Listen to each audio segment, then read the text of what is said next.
From George Ivanovich Gurdjieff's Beelzebub's Tales to His Grandson. Chapter 27. The Order of Existence Created for Men, by the Very Saintly Ashiata Shiemash. Beelzebub went on to relate the following. My research and investigations also made clear to me that after the Very Saintly Ashiata Shiemash had pondered on Mount Vesnyama, and had drawn up in his mind a definite plan for his further most saintly activities, he did not return to the city of Babylon, but went straight to the city of Julfapal, the capital of a country then called Kurlantek, situated in the middle of the continent of Asia. On arriving there, he first of all entered into relations with the brethren of the Shaftanturi Brotherhood, which had its place of existence not far from the city, and whose name signified to be or not to be at all. This brotherhood was founded 5 of their years before the arrival of the Very Saintly Ashiata Shiemash, on the initiative of 2 terrestrial 3-brained beings who had become genuine initiates, according to the principles existing before the Ashiatan epoch. One of these 2 terrestrial beings who had become genuine initiates was named Pandoliro, and the other Senza Minirico. You should know, by the way, that in the common presences of both of these genuine terrestrial initiates, their highest being parts had already been coded to the gradation called completion, and that during their further existence they had time to perfect these highest parts of theirs to the required gradation of sacred objective reason. Thus, today, their perfected highest being parts have become worthy to have, and in fact do have, the place of their existence on the holy planet Purgatory. My further exhaustive investigations show that in all the separate spiritualized parts of the common presences of both of these 3-brained beings, Pandoliro and Senza Minirico, there arose and was continuously sensed the suspicion, which later became a conviction, that owing to some obviously non-lawful causes, something very undesirable for them had been acquired and was functioning in their general organization, and that, moreover, it was impossible for this very undesirable something to be removed simply by means of the data present within them. They therefore decided to seek out some other beings like themselves who were striving for the same aim, so that they could try together to rid themselves of this very undesirable something. They soon found beings corresponding to this aim among the monks, dwelling in places called monasteries, of which there were many at that period in the environs of the city of Julfapal. And with these monks, whom they had chosen, they founded the said brotherhood. So after arriving in Julfapal, the Very Saintly Ashiata Shiemash established relations with the brethren of the Shaftanturi Brotherhood, who were already working on that abnormal functioning of their psyche which they themselves had observed, and he began to enlighten their reason by means of objectively true ideas, and to guide their being impulses in such a way that they could sense these truths without the least participation either of the undesirable factors already abnormally crystallized in their presence, or of any new factors that might arise from the results of external perceptions received from the abnormally established forms of ordinary being existence. While thus enlightening the brethren of this Shaftanturi Brotherhood, and discussing his suppositions and intentions with them, the Very Saintly Ashiata Shiemash was occupied with drawing up the rules, or, as is also said there, the statutes, for the brotherhood which, in association with the brethren he had already initiated, he founded in the city of Julfapal, and which was later called the Hishtuvori Brotherhood, a name signifying only he will be called and become the Son of God who acquires in himself conscience. Later, when everything had been worked out and organized with the participation of these brethren of the former Shaftanturi Brotherhood, the Very Saintly Ashiata Shiemash sent these same brethren to various places and entrusted them, under his general guidance, with the task of spreading the idea that in the subconscious of all men there are crystallized and always present the data manifested from above, for engendering in them the divine impulse of genuine conscience, and that only he who acquires the ableness to let the action of these data participate in the functioning of that consciousness in which he passes his everyday existence has, in an objective sense, the honest right to be called, and really to be, a genuine son of our common Father Creator of all that exists. These brethren preached this objective truth at first, chiefly among the monks of the many monasteries in the environs of Julfapal, and later among the ordinary inhabitants of the city. As a result of their preaching, they first of all selected 35 serious and well-prepared what are called novices for this Hishtvuri Brotherhood that they had founded in the city of Julfapal. Thereafter, the Very Saintly Ashiata Shiemash, while continuing to enlighten the minds of the former brethren of the Shaftanturi Brotherhood, also undertook, with the help of these brethren, to enlighten the reason of those 35 novices. And so it continued for the whole of one of their years, and only after this did certain of the brethren of the former Shaftanturi Brotherhood, as well as certain of the 35 novices, gradually prove worthy to become what are called all rights possessing brethren of this first Hishtvuri Brotherhood. According to the statutes drawn up by the Very Saintly Ashiata Shiemash, any one of them could become an all rights possessing brother of the Hishtvuri Brotherhood only when, in addition to the attainment of certain other also foreseen objective merits, he could bring himself, in the sense of the ableness consciously to direct the functioning of his own psyche, to the state of knowing how to convince to perfection 100 other beings, and to prove to them first that the factor for the impulse of objective conscience exists in man, and second, how this impulse must be manifested in order that he may respond to the real sense and aim of his existence. Moreover, so to convince them that each of these others, in his turn, would acquire in himself the necessary intensity of ableness to convince no fewer than 100 others also. It was those who became worthy to be such all rights possessing brethren of the Hishtvuri Brotherhood who were first given the name of priest. For your better comprehension of the very saintly activities of Ashiata Shiemash, you must also know that afterward, when all the results of his saintly labors were destroyed, this word priest, as well as the word initiate, about which I have already told you, was used and continues to be used by your favorites down to the present time, in two quite different senses. In one sense, the word priest was and still is commonly used, but only in certain places, for unimportant separate groups of those professionals existing there whom everybody now calls confessors or clergymen. And in the other sense, the word priest was used and still is used to designate those beings who, by their pious existence and by the merits of their deeds, performed for the good of those around them, stand out so much from the rank and file of the ordinary three-brained beings there, that whenever they remember them, there arises in their presence the process called gratitude. Already during that period,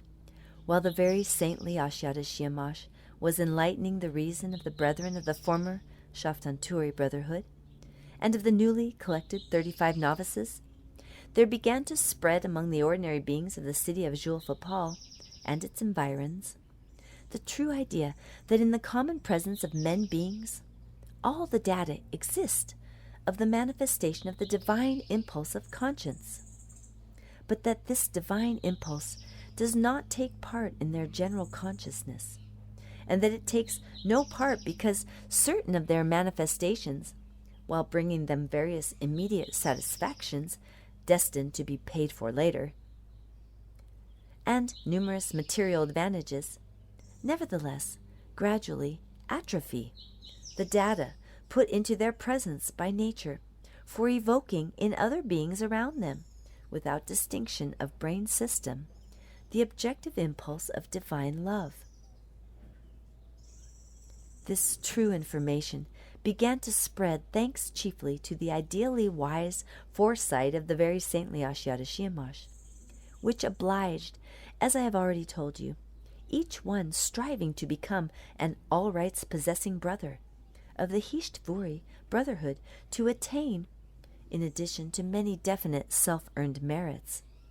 the ableness to bring the three separate spiritualized and associating parts of a further 100 three-brained beings there to sense the divine impulse of conscience. When the organization of the first Hishtvari brotherhood in the city of Julfapal had been more or less regulated, and was established in such a way that the further work could be carried on independently, simply under the direction of the reason of the brethren present in the brotherhood, the Very Saintly Ashiata Shiemash himself then set about choosing from among the all-rights possessing brothers those who had begun consciously by their reason and unconsciously by their feelings to sense this divine impulse in their subconscious, and who were fully convinced that by certain efforts upon themselves this divine being impulse might become and remain forever an inseparable part of their ordinary consciousness. And those who had sensed and become aware of this divine impulse of conscience, and who were called first-degree initiates, he set apart, and he began to enlighten their reason separately concerning objective truths,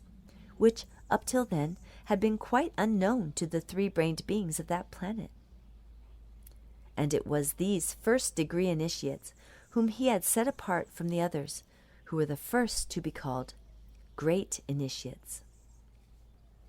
You should note that at that time all the principles of being of the initiated beings there were renewed by the Very Saintly Ashiata Shiemash,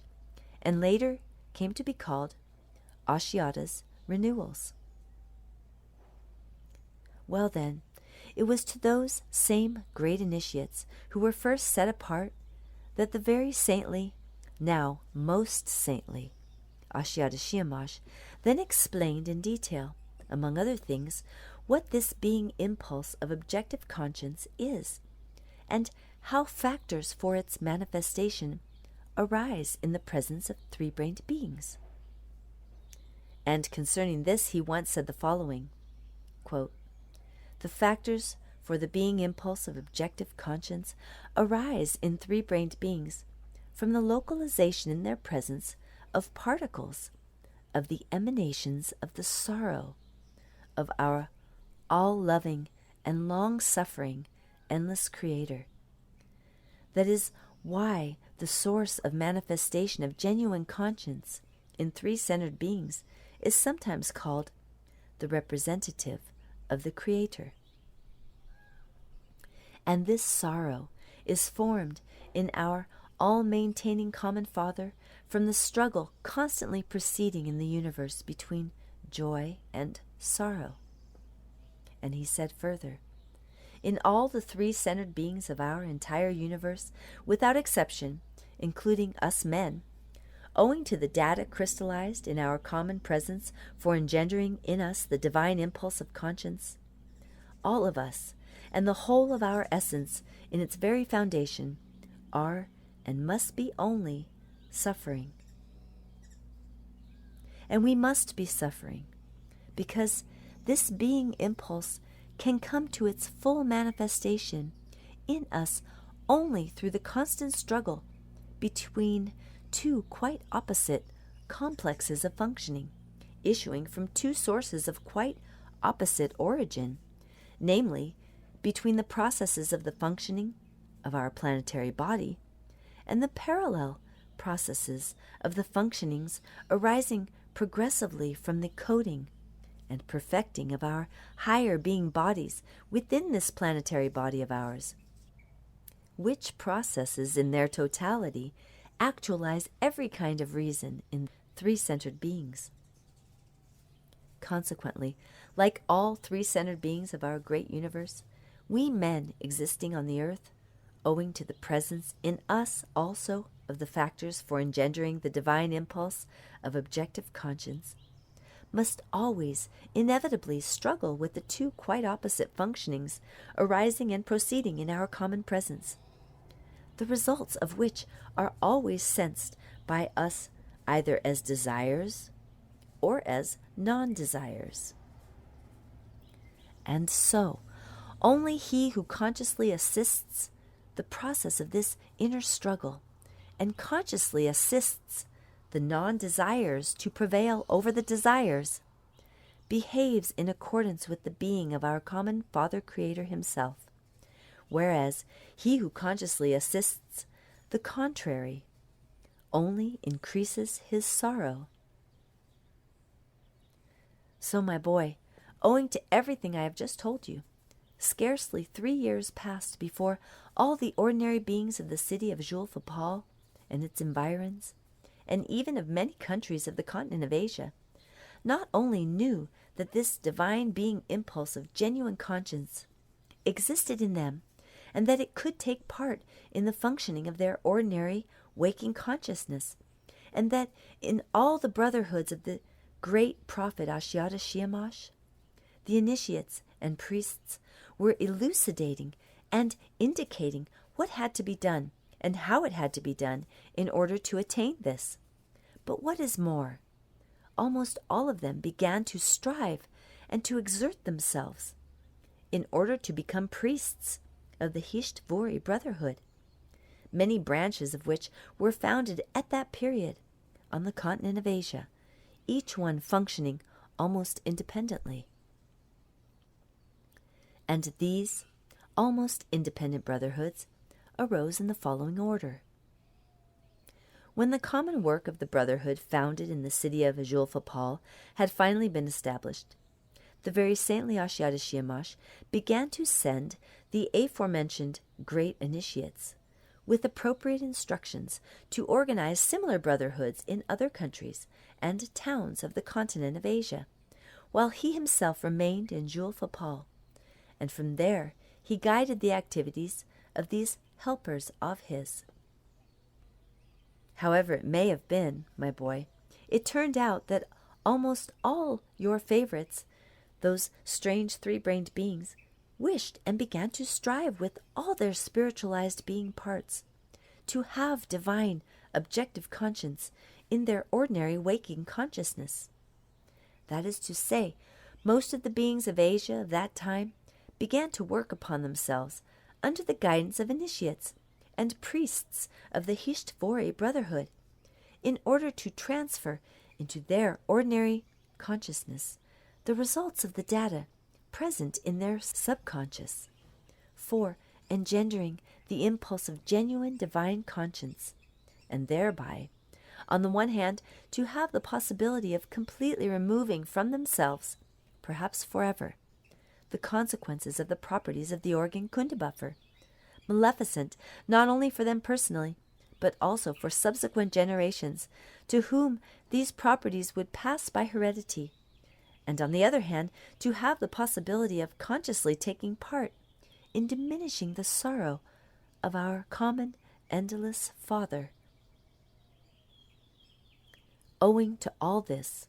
at that period, particularly on the continent of Asia, the question of conscience began to predominate during the ordinary process of being existence of your favorites, both in the state of waking consciousness and in the passive, instinctive state.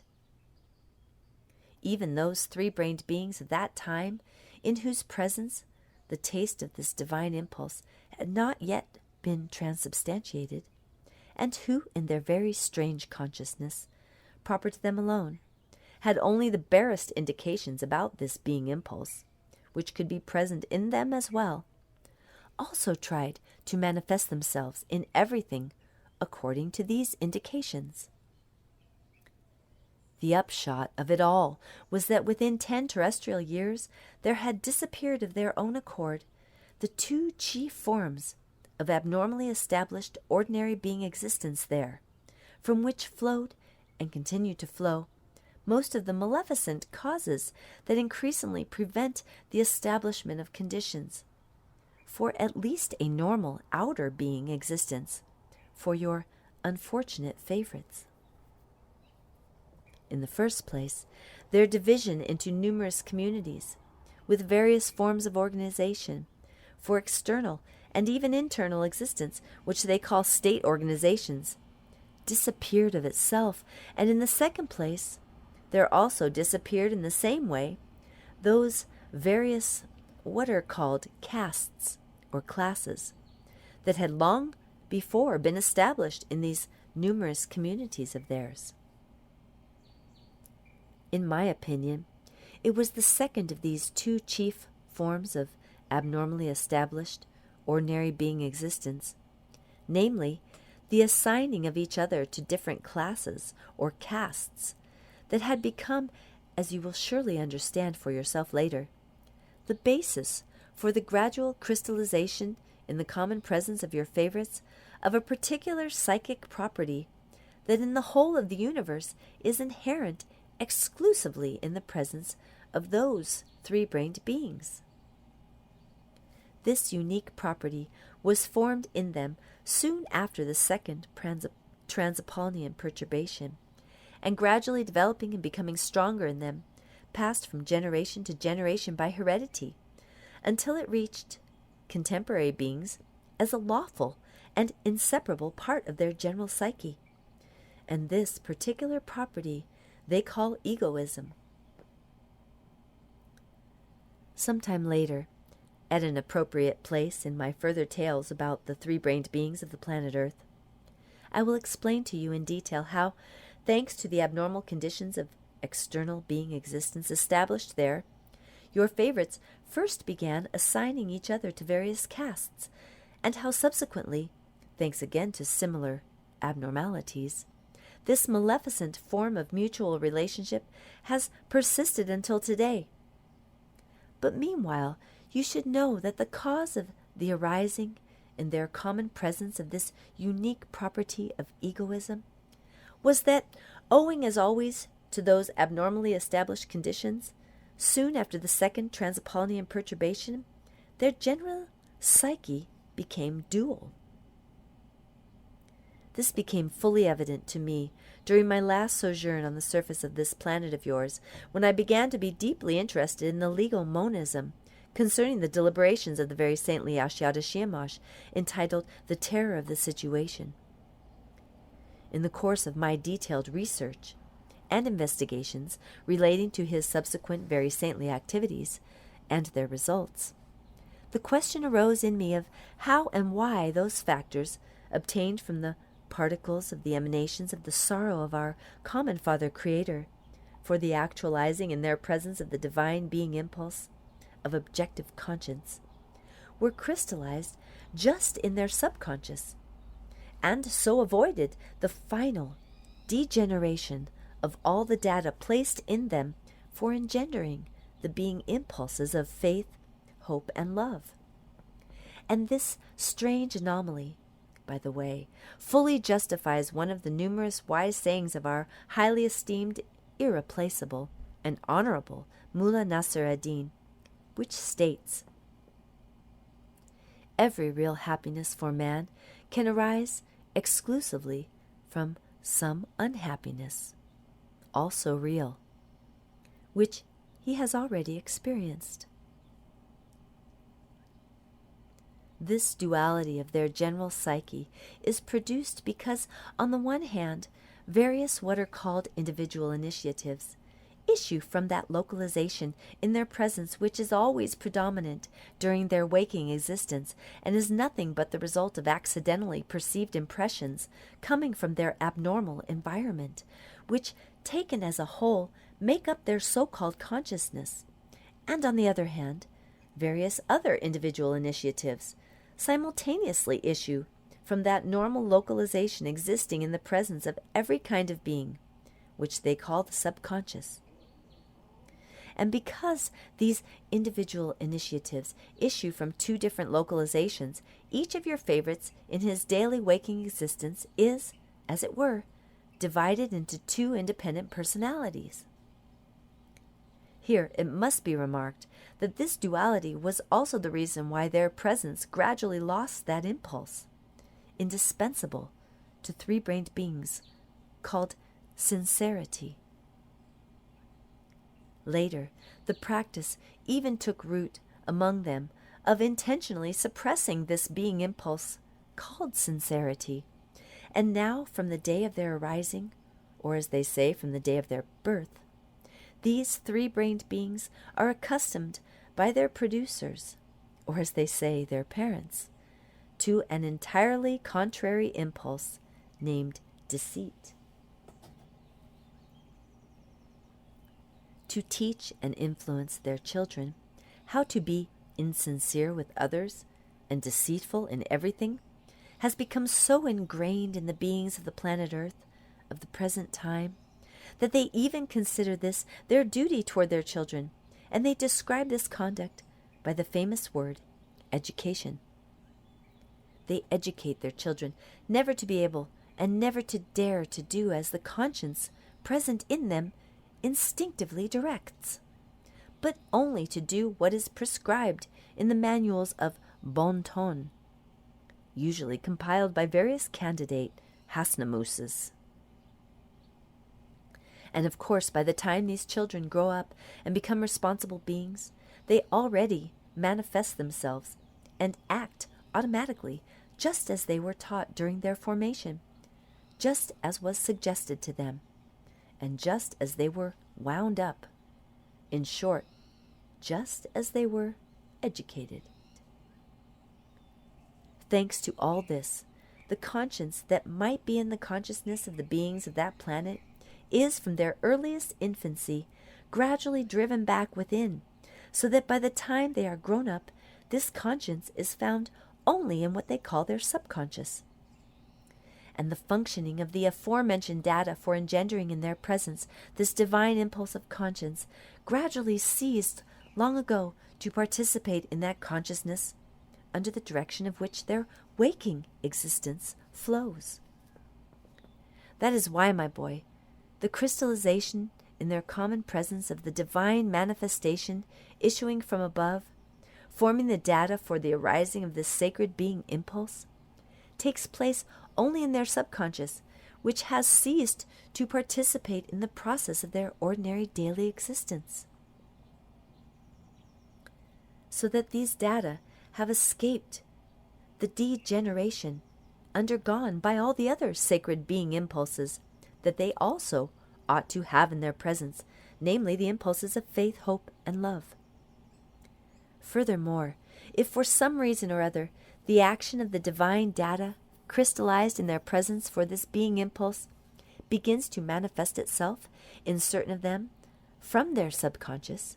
and strives to participate in the functioning of their abnormally formed ordinary consciousness, then no sooner are they aware of this than they at once take all sorts of measures to avoid it, because in the conditions now prevailing there, it has become impossible for anyone to exist with the functioning in his presence of this divine impulse of genuine objective conscience. Ever since this egoism became firmly implanted in the presence of your favorites,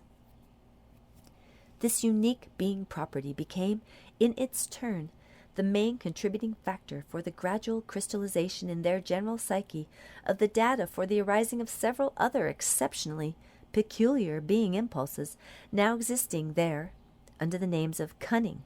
envy, hate, hypocrisy, contempt, haughtiness, servility, slyness, ambition, duplicity, and so on and so forth. These exceptionally peculiar properties of their psyche, which I have just named, utterly unbecoming to three-brained beings, were already fully crystallized in the presence of most of your favorites, and had become the inevitable attributes of the psyche of every one of them, long before the period of the Very Saintly Ashiata Shiemash. But when the new forms of existence, intentionally created by Ashiata Shiemash himself, began to be fixed and to flow automatically in the process of their being existence, these strange psychic properties entirely disappeared from the presence of most of the three-brained beings there. Later, however, when they themselves destroyed all the results of the very saintly labors of this essence-loving Ashiata Shiemash, these same maleficent psychic properties gradually arose again in all of them, and in the contemporary three-brained beings there. They are the foundation of the whole of their existence. And so, my boy, when the data arose in the common presence of your favorites for engendering this peculiar being impulse of egoism, this unique property, evolving gradually and giving rise to factors for other, also peculiar, but secondary being impulses,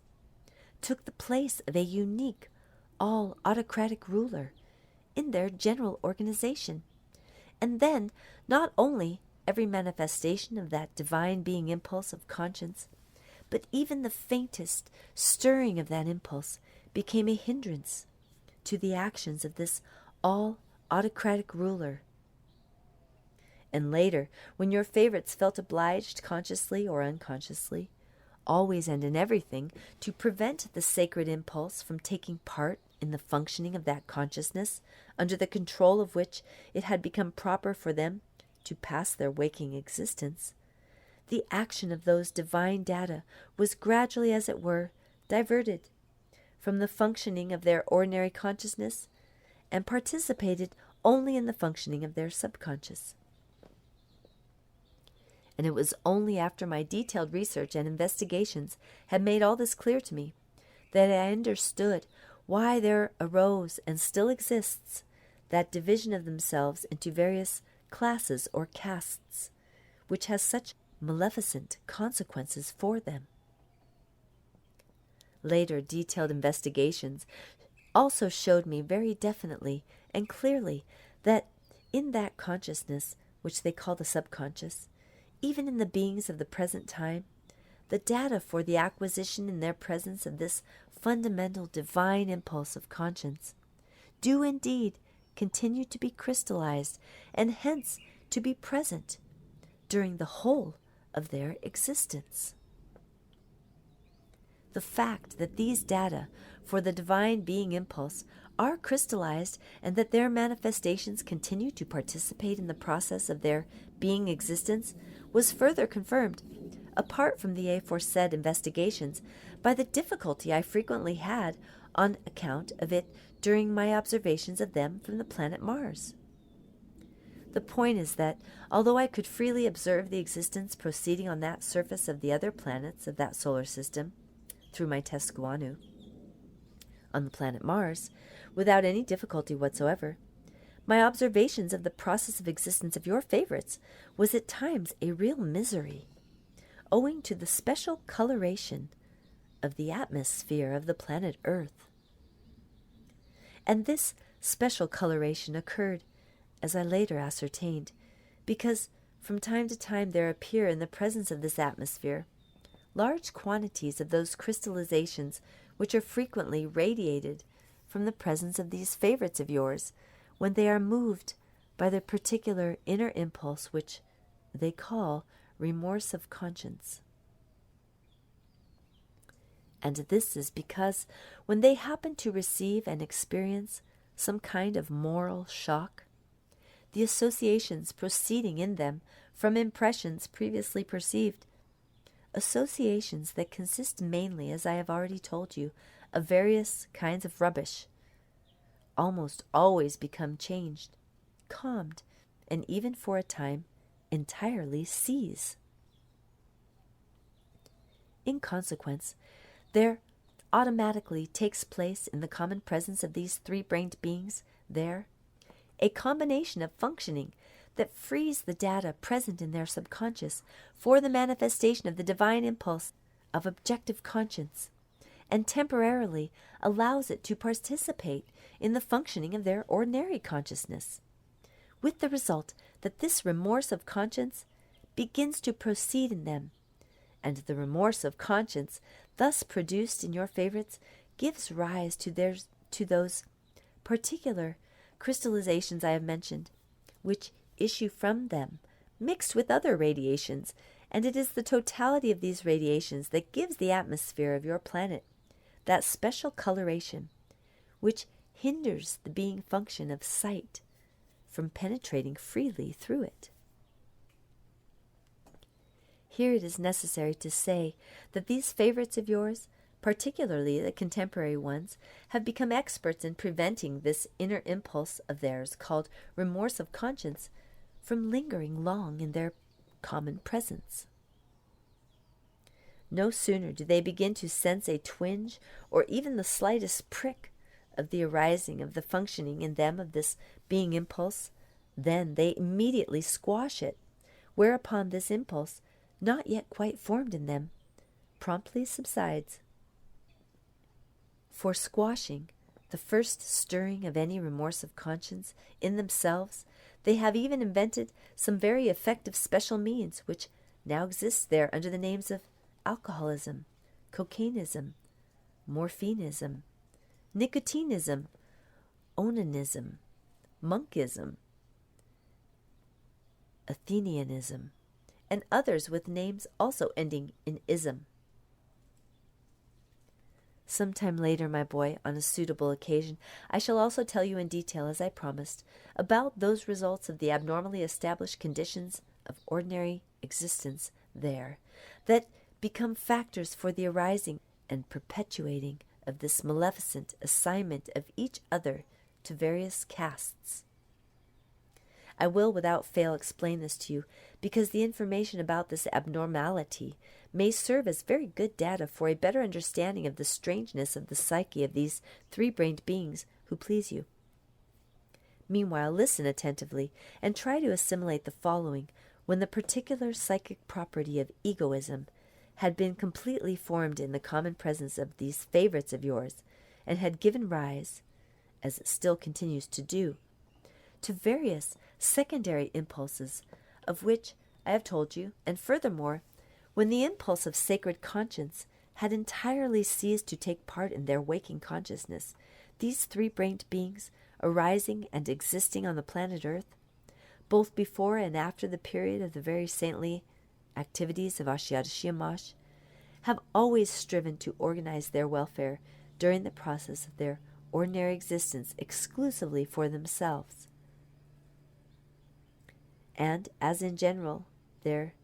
never is, nor can there be, on any of the planets of our great universe, enough of everything required for the equal external welfare of everyone, irrespective of what are called objective merits. The result is that the prosperity of some is always built on the adversity of others. It is this exclusive regard for their own personal welfare that has gradually crystallized in their psyche the quite peculiar and unprecedented properties I cited, such as cunning, contempt, hate, servility, lying, flattery, and so on, which on the one hand are factors for outer manifestations unbecoming to three-brained beings, and on the other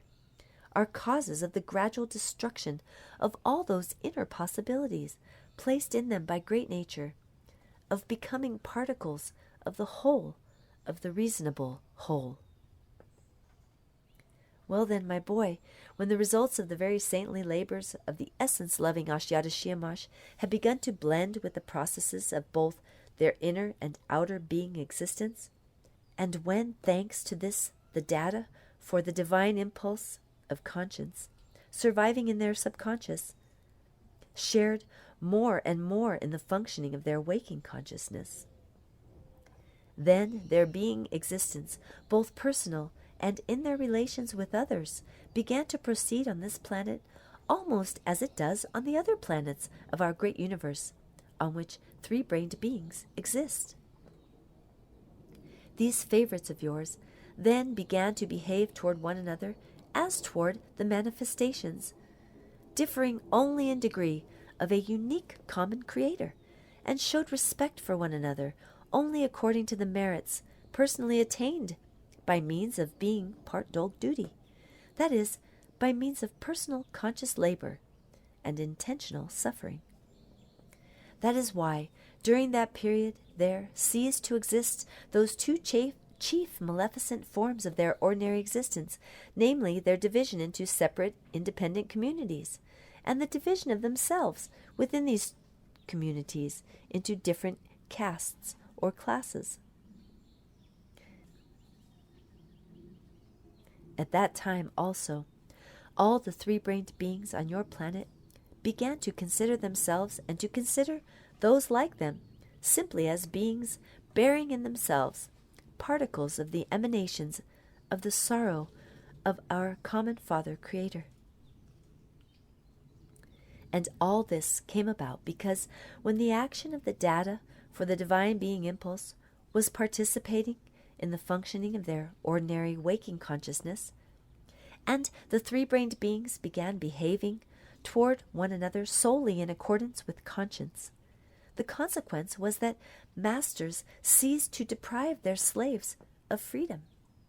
and power-possessing beings of their own accord relinquished their unmerited rights, having realized and felt by conscience that they exercised these rights and occupied these positions not for the common welfare, but only for the satisfaction of their various personal weaknesses, such as vanity, self-love, self-calming, and so on. Of course, at that period, there also continued to be all kinds of chiefs, directors, and specialist advisors. But just as on all planets of the universe inhabited by three-brained beings of varying degrees of self-perfecting, they occupied these positions chiefly from difference of age and from what is called essence power, instead of through hereditary right or by election, as was the case both before and after this blissful Ashiatan epoch, and is the case today. All these chiefs, directors, and advisors then became such of themselves, in the lawful course of events, in accordance with the objective merits they personally acquired, which could be sensed as real by all the beings around them. And this took place as follows. All the beings of that planet then began to work in order to have in their consciousness this divine function of genuine conscience, and for this purpose, as everywhere in the universe, they transubstantiated in themselves what are called the being obligonian strivings, of which there are 5, namely, the first striving to have in one's ordinary being existence everything satisfying and really necessary for the planetary body. The second striving to have a constant and unflagging instinctive need to perfect oneself in the sense of being. The third,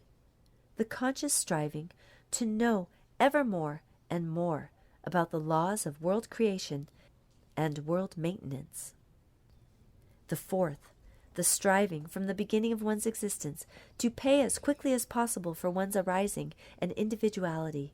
in order afterward to be free to lighten as much as possible the sorrow of our common Father. And the fifth, the striving always to assist the most rapid perfecting of other beings, both those similar to oneself and those of other forms, up to the degree of the sacred martfotai, that is, up to the degree of self-individuality. During this period, when every terrestrial three-centered being existed and worked consciously upon himself in accordance with these 5 strivings, many of them, thanks to this, soon reached objective attainments perceptible to others. The objective attainments of these beings of course attracted the attention of all those around them, who thereupon made those who had attained these merits stand out from their midst and paid them every kind of respect. Joyfully, trying to merit the attention of these outstanding beings and to receive their indications and counsel as to how they likewise could perfect themselves. These outstanding beings, in their turn, then began to make the one with the highest attainments among themselves stand out, and this outstanding being, without hereditary or other right, automatically became the chief of them all. And, corresponding to his recognition as chief, his directions were widely circulated, not only on neighboring parts of the surface of your planet, but also on other continents and islands. At that period, the counsel and guidance, and in general, every word of these chiefs became sacred law for all the three-brained beings there, and were followed with devotion and joy, contrary to what had preceded there before the results obtained by the very saintly labors of Ashiata Shiemash, and to what again took place after they themselves had destroyed the fruits of these labors. That is to say, these strange favorites of yours now carry out the various commands and injunctions of their chiefs, and as they call them, kings, only from fear of what are called bayonets and lousy cells, of which there are a great many at the disposal of these chiefs and kings. The results of the very saintly labors of Ashiata Shiemash also had definite repercussions on that terrible manifestation peculiar to the psyche of your favorites, namely their irresistible urge periodically to destroy each other's existence. The process of reciprocal destruction established there, ensuing from that terrible particularity of their psyche, entirely ceased on the continent of Asia, and took place only occasionally on those large and small territories of that planet of yours that were far away from this continent, and where, because of the great distance, the influence of the initiates and priests could not reach and be transubstantiated in the presence of the beings breeding on those parts of the surface of your planet. But the most astonishing and significant result of the very saintly labors of Ashiata Shiemash was that at that period not only did the duration of the existence of these unfortunates become a little more normal, that is to say, it began to increase, while what they called the death rate fell, but at the same time the number of results for the continuation of their species diminished. That is, their birth rate, as they say, also fell by at least a fifth. Thereby, there was practically demonstrated one of the cosmic laws called the law of equilibration of vibrations. That is, vibrations arising from the evolution and involution of the cosmic substances required for the most great, omnicosmic, trago-auto-egocrat. This decline in both their death rate and birth rate came about because,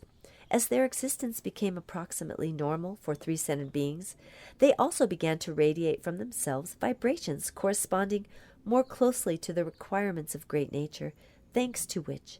nature had less need of those vibrations that are obtained from the destruction of the existence of beings. You will also fully understand this cosmic law of the equilibration of vibrations when at the proper time I explain to you in detail, as I have so often promised, all the fundamental cosmic laws. It was just in this way, my boy, and in this sequence, that there was gradually created, thanks to the conscious labors of the very saintly Ashiata Shiemash, a welfare unprecedented for your favorites, but to the infinite sorrow of all more or less consciously thinking individuals of all gradations of reason. Shortly after the departure from this planet of the very saintly Ashiata Shiemash, these unfortunates themselves, as had become proper to them, with regard to every good attainment of their ancestors, totally destroyed it all, and thus it was they destroyed and swept away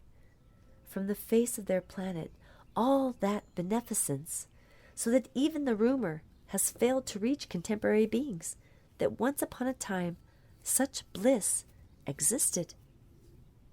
Certain inscriptions, however, which have survived from ancient times and have reached contemporary beings, contain some information that there once existed on their planet a special kind of state organization at the head of which were beings of the highest attainments. And on the basis of this information, the contemporary beings have merely invented a name for this state organization. They call it a priest state, and let it go at that. But what constituted this priest organization? How and why it was? Is it not all the same to the contemporary beings of the planet Earth what ancient savages did?